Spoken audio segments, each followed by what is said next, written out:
strap yourself in. This is going to be a long one. It's going to be difficult. It's going to require you to think. It's going to require you to open your mind. You're going to need to listen, not get angry, not prejudge, to actually have the tolerance that you claim you have, to listen to the whole issue in order to understand the nuance within. Because this issue,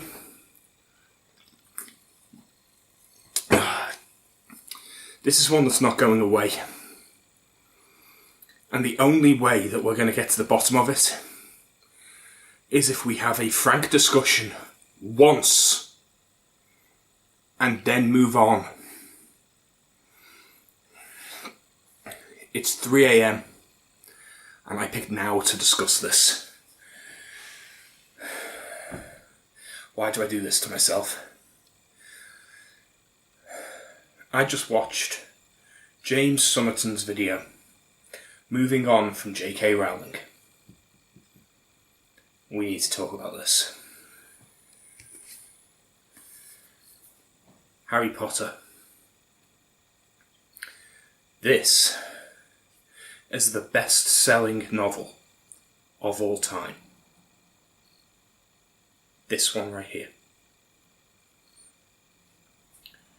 I've never even read it. I own the whole set. I felt I needed to. The best-selling series of all time. Best-selling book of all time. All of the books are in the top 20 best-selling books of all time. A cultural influence beyond any other literary work that's ever existed. And it's so close to modern times that we don't even really know the extent of its literary effects. Its wide appeal, its influence, how it's changed literature. It's not been enough time. But I guarantee that this will be the most influential work for the next 100 years. Unless something bigger comes after it.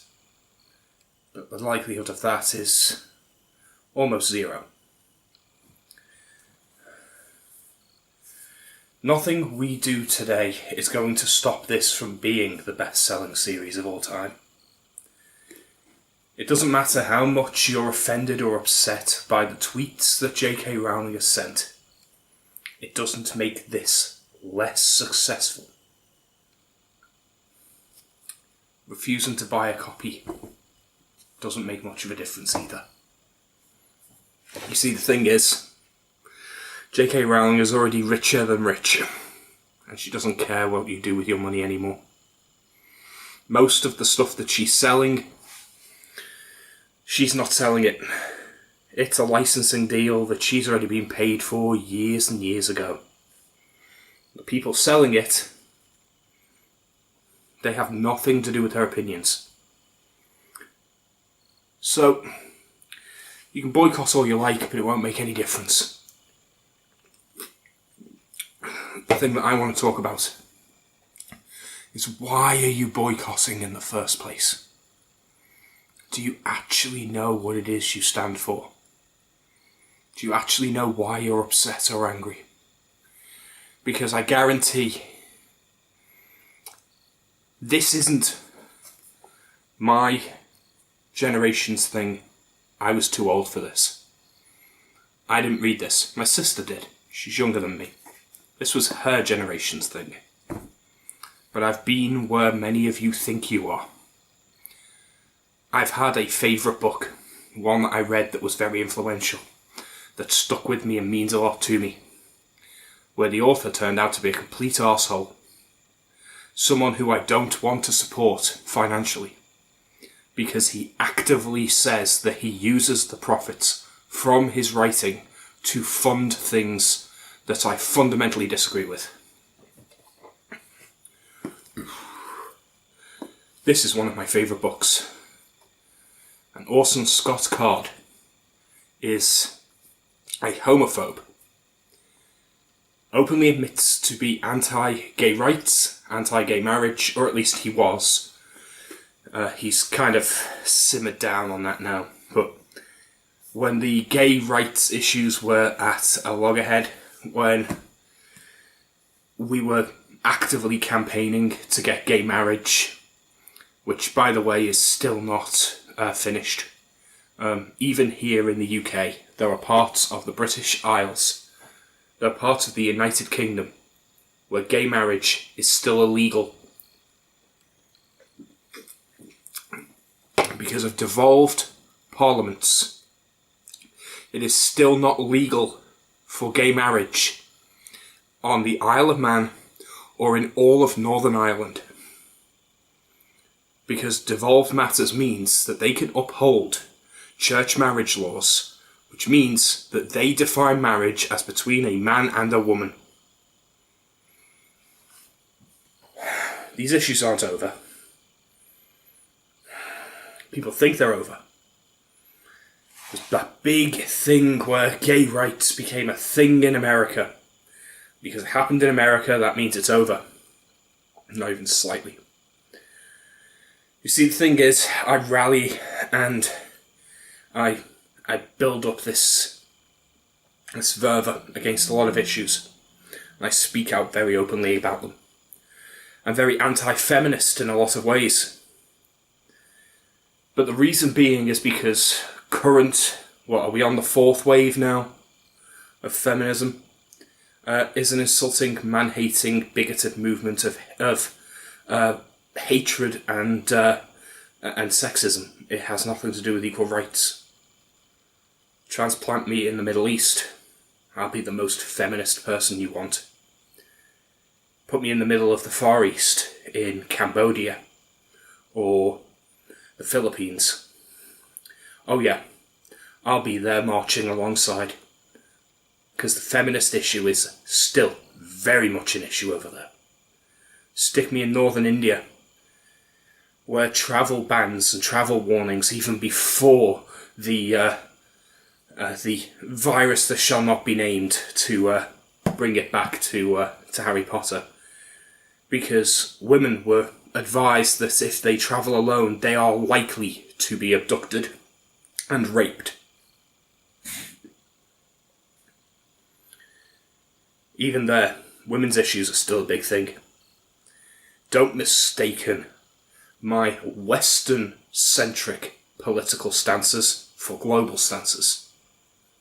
I'm anti-feminist because British feminism is a disgusting, rotten, toxic, anti-male, sexist movement of arseholes and hate-mongers who have nothing to gain. They have no issues they're pushing for, no actual sex-based issues, no gender-based issues that they can point to. There's a few little things, like minor laws, which, when brought up, I would usually agree with, but for the most part, all they want to do is virtue signal and preach hatred of men. If anything, by British law standards right now, men need equality.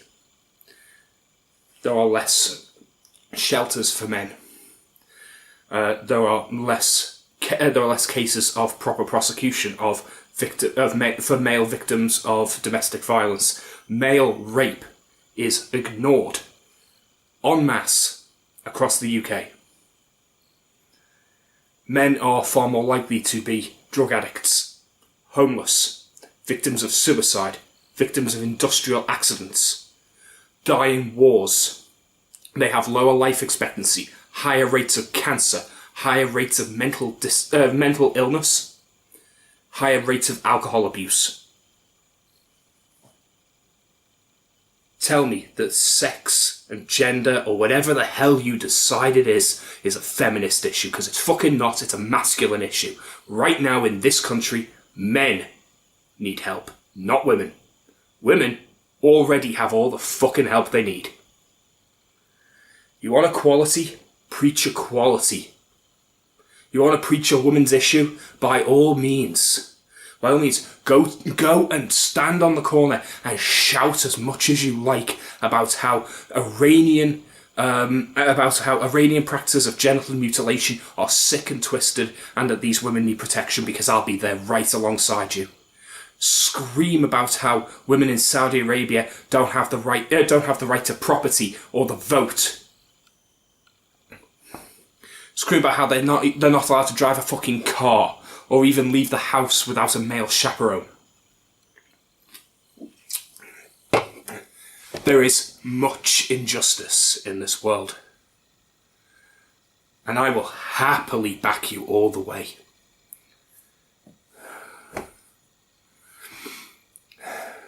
But let's bring this back to Harry Potter, because the problem here is one of nuance.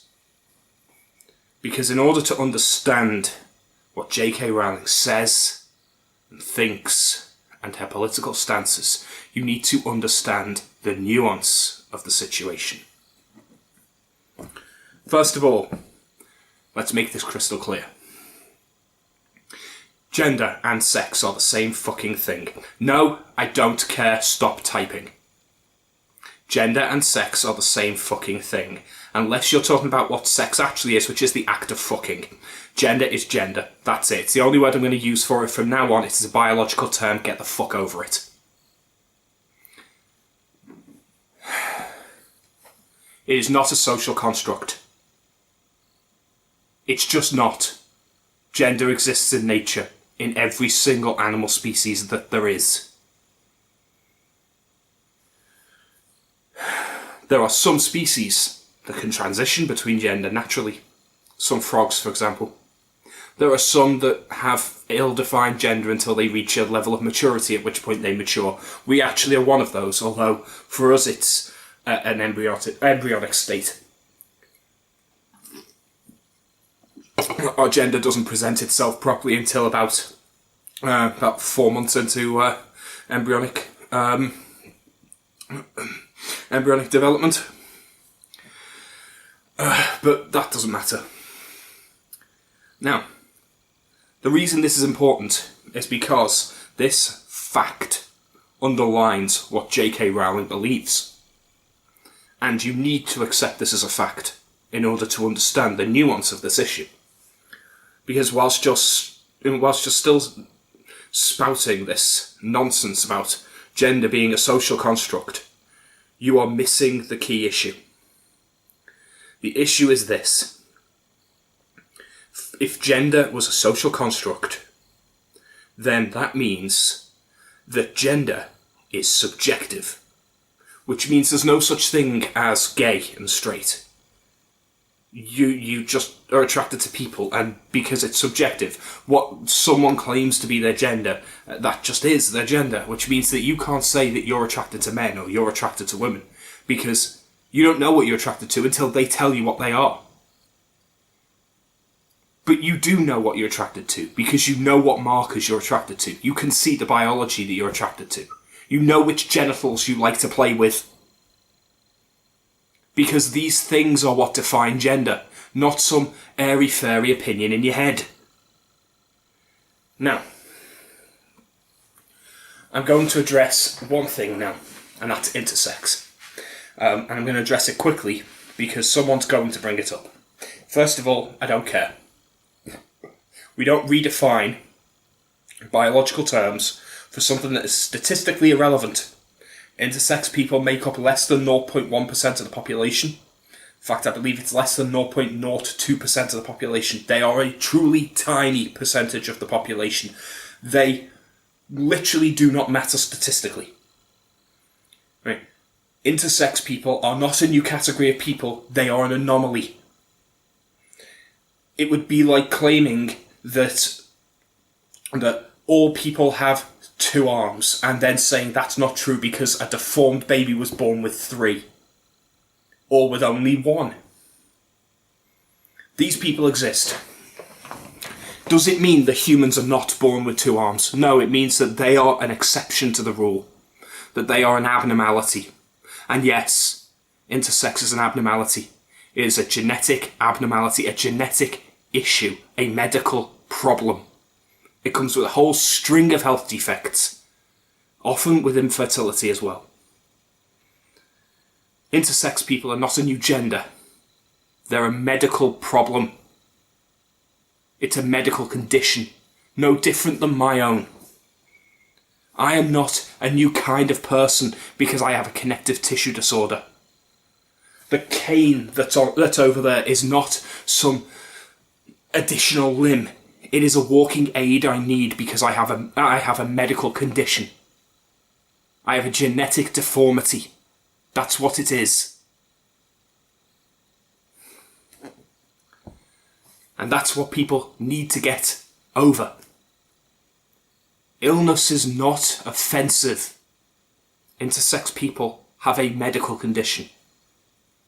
That's not offensive to point out. It's just reality. What we have is male and female. That's it. Now, there is another thing though, called gender dysphoria. This is another medical condition. And that is when the brain chemistry that makes up your brain does not match the biology that your genetics have already assigned you. That is a medical fuck-up. That's what it is.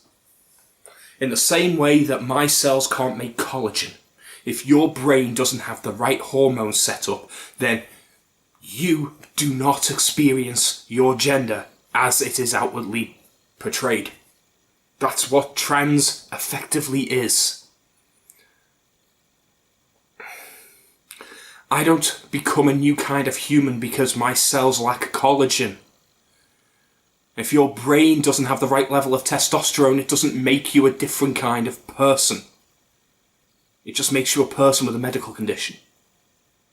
Now, gender dysphoria has one treatment, a very radical treatment, which I don't advise. But, in some rare cases, it is the most mentally successful treatment, and that is gender transition. To take someone who was born male and to mutilate their body to such a degree that it appears female. And it is mutilation. It is heavy mutilation. What you are doing to that body will render them infertile. It will screw up their metabolism. It will mess with their muscle and skeletal structures. It will give them a range of new medical issues, and it will require them to have extensive surgery. But sometimes that mutilation, that physical mutilation, is worth it. Because the damage that can be done mentally by feeling like your gender does not match what it should be, that can be so destructive that it can be life-threatening.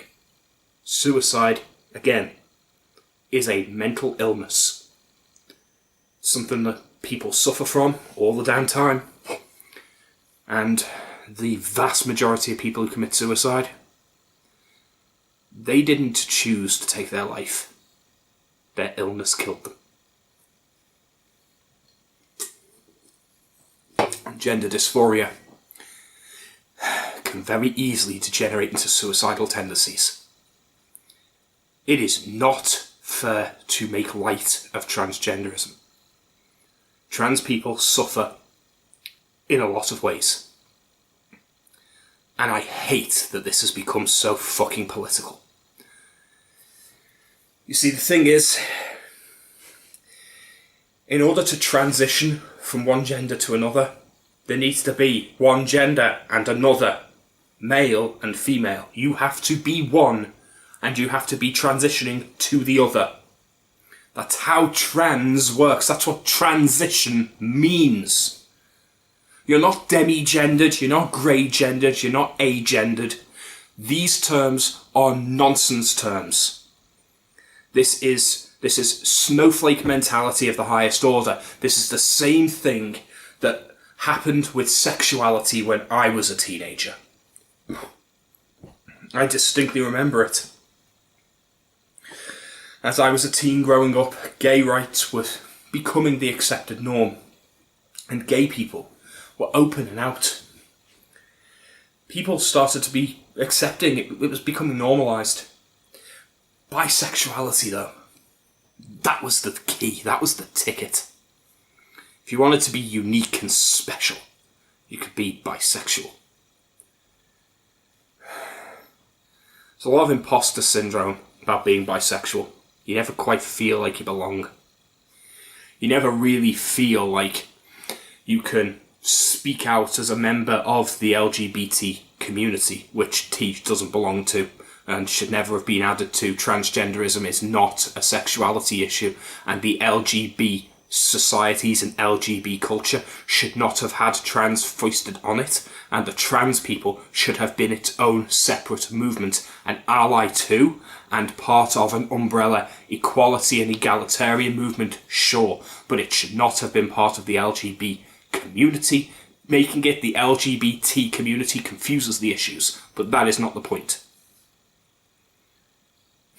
Being bisexual is not easy, because you never quite feel like you belong, because gay people have all of these issues and all of this problem trying to live their life, and bisexuals can just blend.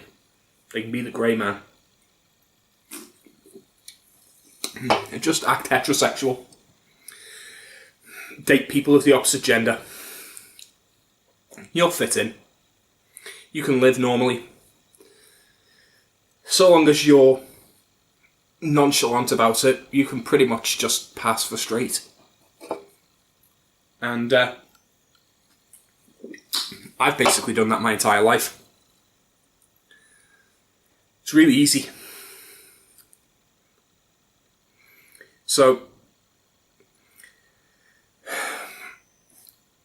what I'm getting at is that I got so angry when I saw all of these bisexual people popping up all over the place.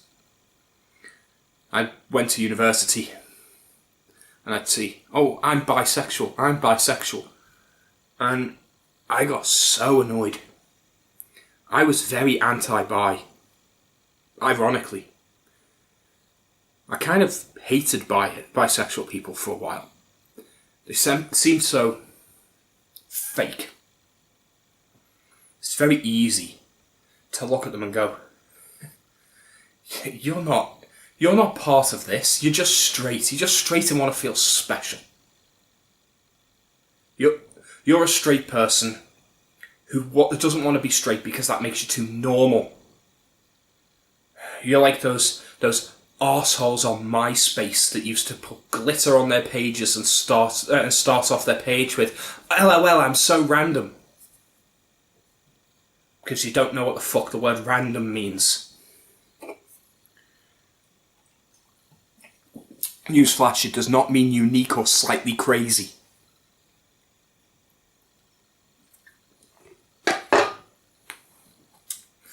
So the thing is, really, that was inward hatred pointed out at other people. Because when I was doing that to other people, I mean, never openly, never actively saying to someone, you don't belong, or excluding them. What I was actually doing was pointing to myself. You don't belong. You're not part of this community. Yeah, you can go to the gay club and you can put on your more flamboyant clothes and you can dance to It's Raining Men if you like, but you're cosplaying. You're not really supposed to be here. This isn't your scene. Because let's face it, 3 months with one guy doesn't really count. It was a very light-hearted kind of experimental thing anyway. And everyone else you've ever dated has been a woman. Is this really a label that you deserve? Have you earned it? Or are you really just playing along because you want to feel special? That imposter syndrome really, really digs in deep, makes you really question who you are, whether or not you're allowed to be part of anything. You're not really allowed to be part of the straight zeitgeist either. Because you'd be surprised how quickly straight men, when they're with someone who is bisexual, will immediately assume that naturally you find every single fucking one of them sexually appealing.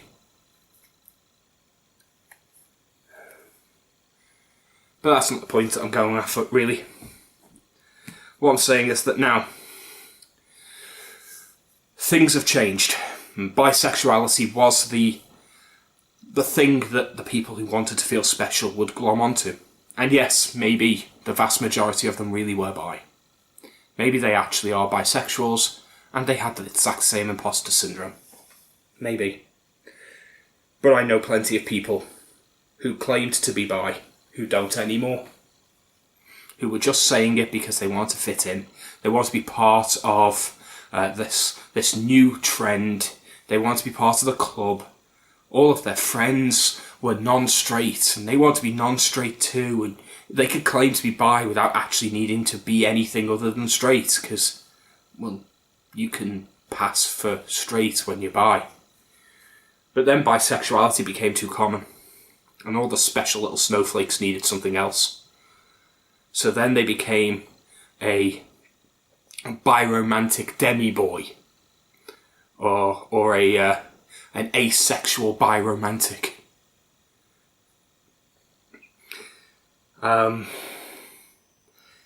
They started inventing all these bullshit terms. That's when trans started to really rear its ugly head. And what up until now had been an issue that was medical in nature became a fad. That's what transgenderism is now. It's a fad. It's something that people claim because they want to feel special. Because they want to feel unique. Because sexuality and gender can be something you can use as identifier labels that can make up for your lack of a personality. It's insulting to real trans people. Just as the people pretending to be bisexual is insulting to real bisexuals.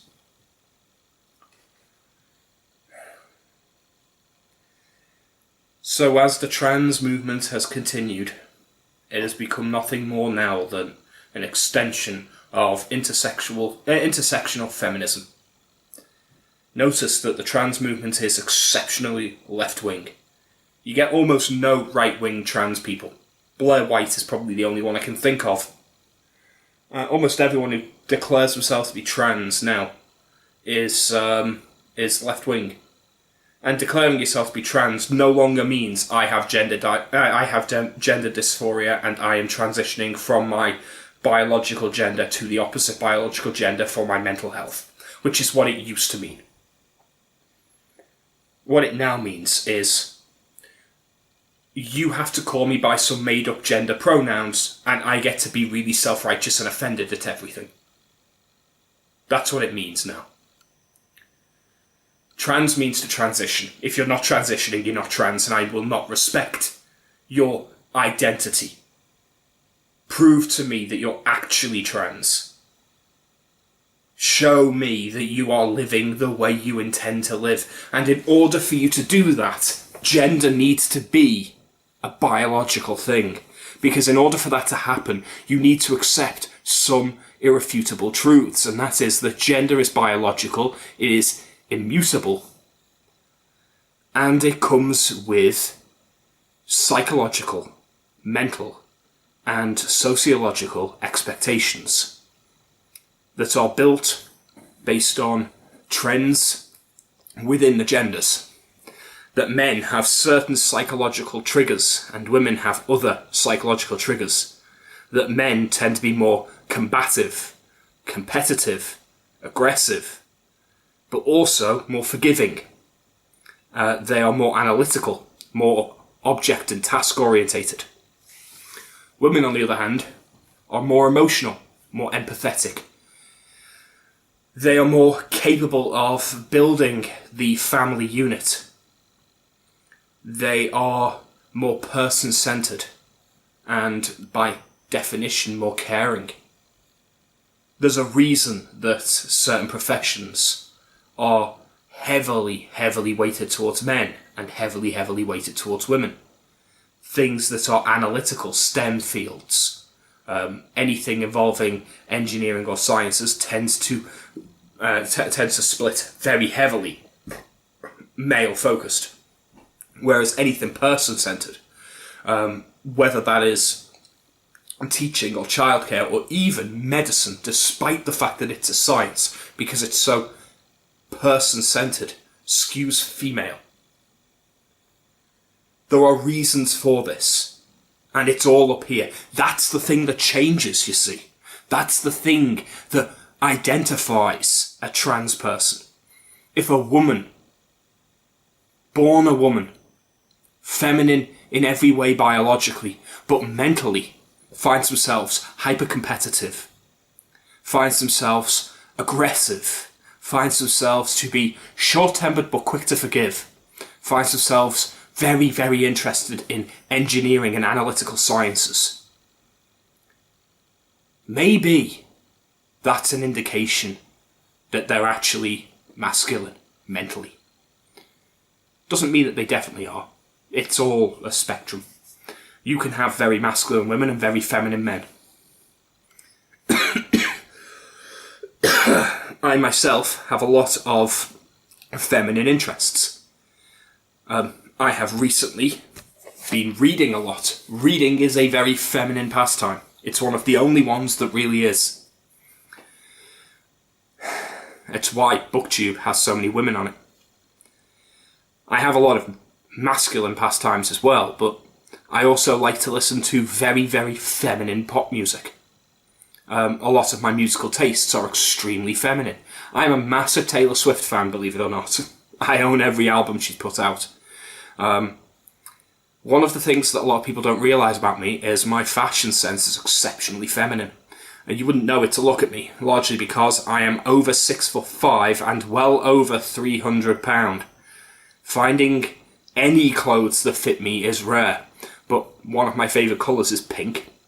And if you ever managed to get hold of photos of me in my late teens, you would see that I wore predominantly women's clothing. I wore blouses, quite floral blouses. I wore women's flared jeans. I wore makeup. I painted my nails. I've always had my hair long. I kept the beard. The beard is the only real masculine thing that I've always had. It's been there since I was 14. I've shaved it off once or twice, but it's grown back very, very quickly each time. But yeah. In many ways, it would not be unreasonable to have considered me to be a transvestite for at least 3 years of my life. I never considered myself to be one. I just happened to have a very feminine fashion sense. I never went out of my way to dress as a woman. But I did buy from the women's section of clothes shops. And when I had clothes tailor-made, I picked the women's cuts. I just happened to prefer it. So, and trust me when I say, I understand that there is a spectrum here. That gender norms and gender expectations are never as clear-cut as people make them out to be. I come from a family where my mother is the breadwinner and my dad was the stay-at-home husband. I grew up in that environment and there was never an issue as to who was masculine and who was feminine. My dad is particularly masculine. My mother is very feminine. My mum likes to read romance books and watches period dramas. My dad is a mechanic who loves to tinker with engines. They are about as traditional gender roles as possible, with the one exception being that my mum is a professional with a career, and my dad was the one who cooked the meals, cleaned the house, maintained the money, and did all of the things a traditional housewife would have done. A house husband. Gender roles are social constructs. Gender dynamics are social constructs. Gender is not. And this is why what JK Rowling says is true. If you disagree with her statements about gender, then you erase all of the issues that I've risen here. You change them completely. Because whilst I do not agree with her stance on feminism, I believe that she takes feminism way too far. I believe that she has pushed for what is basically man-hate in a lot of the things that she advocates for. She is right to say that if we remove gender as a definitive, we remove feminism completely. Feminism doesn't exist.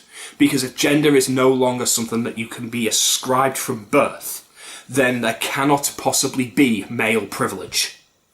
You cannot have male privilege if male is a social construct that is assigned to you when you choose it. Because you could simply decide not to have it. The world cannot intrinsically give you privilege for something that is subjective. That is what she is saying. Remember that JK Rowling is an advocate of egalitarianism. Always has been. She's a feminist, which, and by my reckoning, means that she takes it way too far one direction. She believes that women are an oppressed minority, that she needs to fight for women's rights, and I think that she takes it way too far. I think that she has a skewed view of reality, and that she does not realise that not only have women's rights been achieved in Britain, where she is currently living and has always lived as far as I'm aware, not only have women's rights already been achieved, but they have surpassed men's rights. Women now have more protections and more opportunity than women ever did, than men ever did. Women now are the privileged unit in British society. That's the thing that I have an issue with JK Rowling. Because she doesn't hate trans people. She never has hated trans people. She welcomes trans people. She welcomes them in her fan clubs. She welcomes them in her wizarding world. She welcomes them as people. What she doesn't welcome is the destruction of the terms of gender. What she doesn't welcome is taking the cornerstone of what she pegs as one part of her ideology and destroying it so that you can claim that gender is fluid when it's not. Because what she sees is not trans people pushing for rights, because you're not pushing for rights. What she sees is a bunch of people playing with words and having a semantic hissy fit so that they can redefine gender, and she sees that as a direct threat to feminism, and it would be a direct threat to feminism. She's right to say the things she says. If you assume that her feminist theories, that the feminist theory that she ascribes to is true, then everything she says beyond that is also true. I disavow what she says about feminism, so I believe that her statements are wrong because her premise is faulty, not because the thing she says about transgenderism isn't true. What I will say is that trans as a movement has become dangerous. Trans as a movement is now a political issue. It is so heavily left-leaning and left-wing that now trans has become a virtue signal word. It has become a thing that people push. The idea of trans children is frankly disgusting, and remember what I said before. Transitioning is mutilation. It is physical mutilation. And there are people who wish to do this to children. There are people who want to identify young girls as boys because they happen to be tomboys. A lot of girls are tomboys. A lot of girls present as quite masculine when they're growing up. It doesn't take much for that to change. My own cousin was a particularly tomboyish girl. She played with all the boys. There were more boys in our family than there were girls. She played video games, she played sports, she would rough and tumble with the boys. She liked to have her hair short. She didn't like to wear dresses or makeup or do anything particularly feminine, and she was very, very tomboyish the entire time. I knew her as a kid. And in her teens, she maintained that tomboyish nature. She didn't really grow out of that until about her mid-20s. Now, she wasn't non-feminine in her early 20s or late teens. She became more and more feminine as she grew up. It was only in her mid-20s when she suddenly started embracing her femininity, when her biological clock started to really tick, and the psychology of her gender went into overdrive, and she suddenly realised that she wanted a family and she wanted babies, because most women do. But if you'd asked her when she was 14, she'd have probably said that she was one of the boys, and that she liked being thought of as one of the boys. If you'd put her in a Californian left-wing family that likes transgenderism as some kind of virtuous statement of who you are, and thinks that having a trans child makes you progressive and special, how likely is it that they would have pushed her? That they would have encouraged the tomboyish nature into not just her experimenting with social dynamics, but to make her question the very fundamentals of what she is and who she is. And then would they have encouraged her to do something very, very stupid, like go on hormone treatments that would make her infertile before she's even old enough to be allowed to vote, or drink alcohol, or smoke a cigarette? You're not allowed to drink alcohol or smoke a cigarette until you're an adult, because imbibing those substances is dangerous to your health, and children don't have the foresight to be informed in their decision to partake in these things. They're addictive, and their health ramifications are long-lasting. But you know what? Hormotherapy that makes you infertile and permanently mutilates your genitals is a fuckload more serious. It's a hell of a lot more permanent. So yes, JK Rowling is right when she says that these so-called charities, these trans charities, they're not charities. They're child abuse centres. Taking what is nothing more than the confused adolescence, especially the confused adolescence of gay people, and pushing them towards mutilating their bodies. Because you know one of the weird things about gender and sexuality is it is somewhat linked. Gay men tend to be very feminine. Lesbian women tend to be somewhat masculine. It's very easy to see how someone struggling with their sexuality may be pushed into believing they're suddenly trans by a left-wing movement that sees the label of trans as some kind of virtuous, special snowflake label that they can place on you that makes you important. Now you have a trans voice. It makes you a victim who can stand up to the oppression. Because being gay isn't enough for that now. I mean, you can stand up, but you're still cis. You're still cisgendered. Spoken like scum. Scum-gendered. That's what you are. It's pathetic. I'm not cisgendered. I'm just gendered, like everyone else. Being trans is not a new identity group. It is a very, very rare situation. Exceedingly rare. Almost as rare as intersex. It is a mental issue. And it can be measured. We can measure brain chemistry. We can do scans on the brain. We can see brain activity. We can definitively prove if someone is transgendered. So it's not something you just get to choose. It's not something you just get to say. You have to be diagnosed with gender dysphoria by a doctor. If you're trans, a doctor has to say you're trans before that holds any fucking weight as far as I'm concerned. Now, I will push for you to have rights. Equal rights are important. I am an egalitarian through and through. I believe in human rights for all people. Not trans people, not gay people, not straight people, not men and not women. For people, regardless of who they are. And trans rights are not a social issue. They're not part of this intersectional fucking pyramid. Trans rights is a medical discrimination issue. And that's how you should tackle it.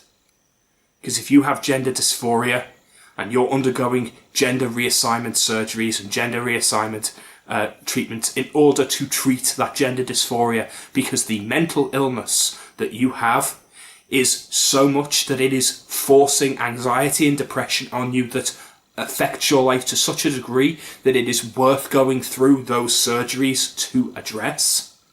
If that is what you're doing, then you have a serious medical condition.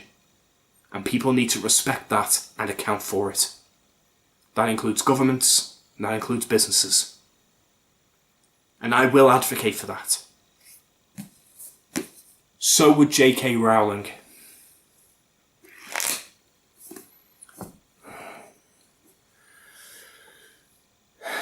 There is a nuance behind this trans debate that never gets spoken of. Because people are too afraid to speak out and explain the difference between transphobe and realist who understands biology. Just because I won't accept all of these stupid identity politics nonsense terms, and I won't pander to people who want to feel special, and I won't allow what is some kind of postmodernist, cultural Marxist redefining of the world, where everything is some kind of socially constructed, subjective opinion. Because I won't accept that. That doesn't make me a bigot. It doesn't make JK Rowling a bigot either. Because that's not what bigotry is. You don't know what bigotry is.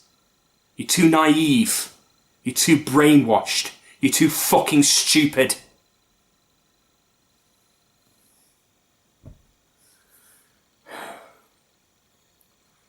I need to get this out here, because you know what?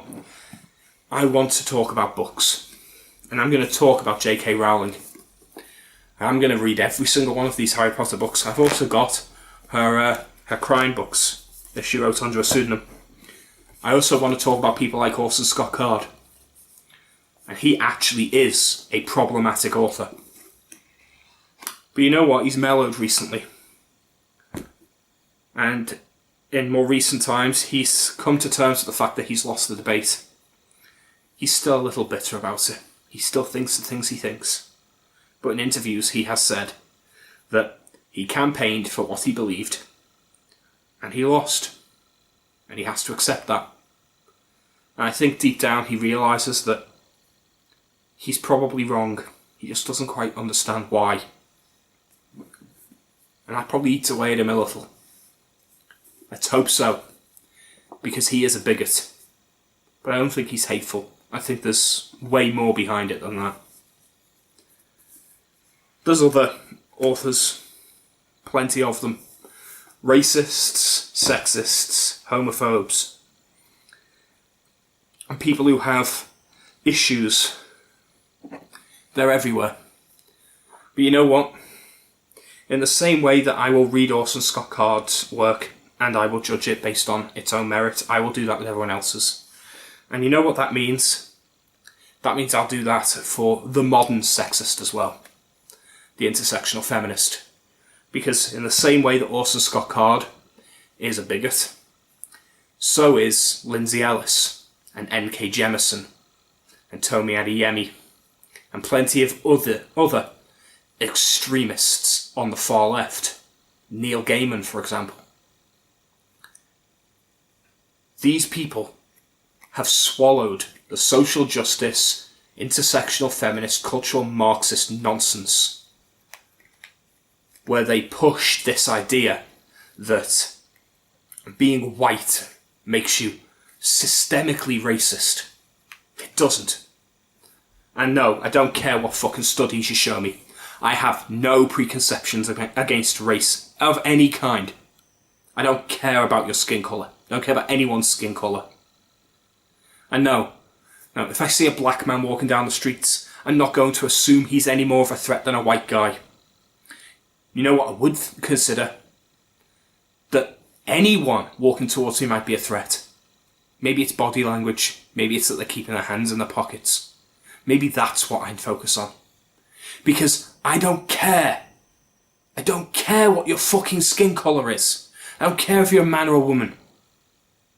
Man or woman, I might actually care a little bit more. Because you know what? A man is more likely to be a threat to me. I'm a lot bigger than most women. That said, if I was walking down the streets and a particularly burly looking woman with a knife was walking towards me, I don't think I'd stay on that side of the street either. But yeah, these things don't matter. What matters is who you are inside, what you believe. We want diversity of opinion, diversity of culture, diversity of experience, not diversity of shade of skin. That's not important. Diversity of shape of genital isn't important. Diversity of who you fucked last week isn't important.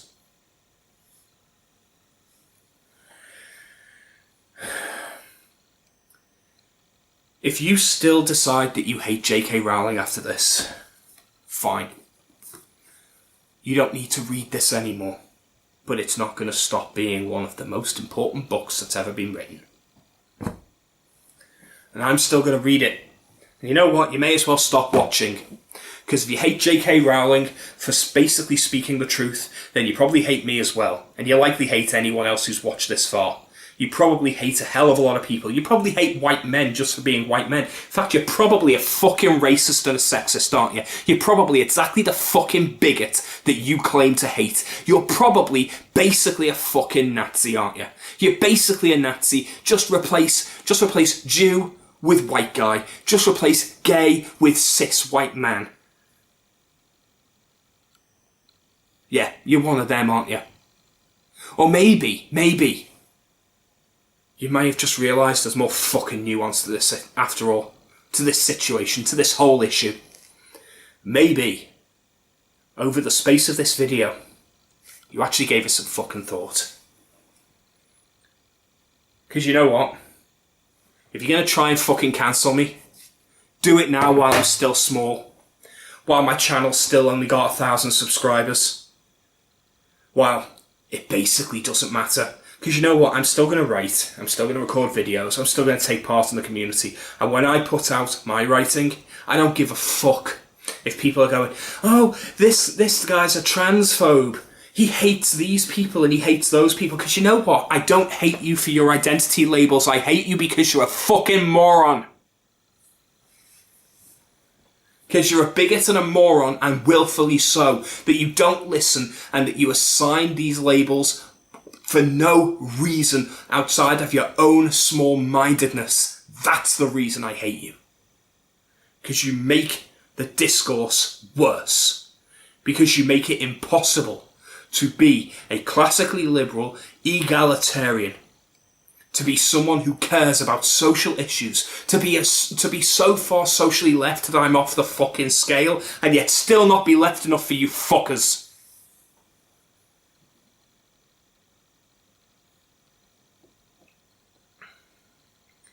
So yeah.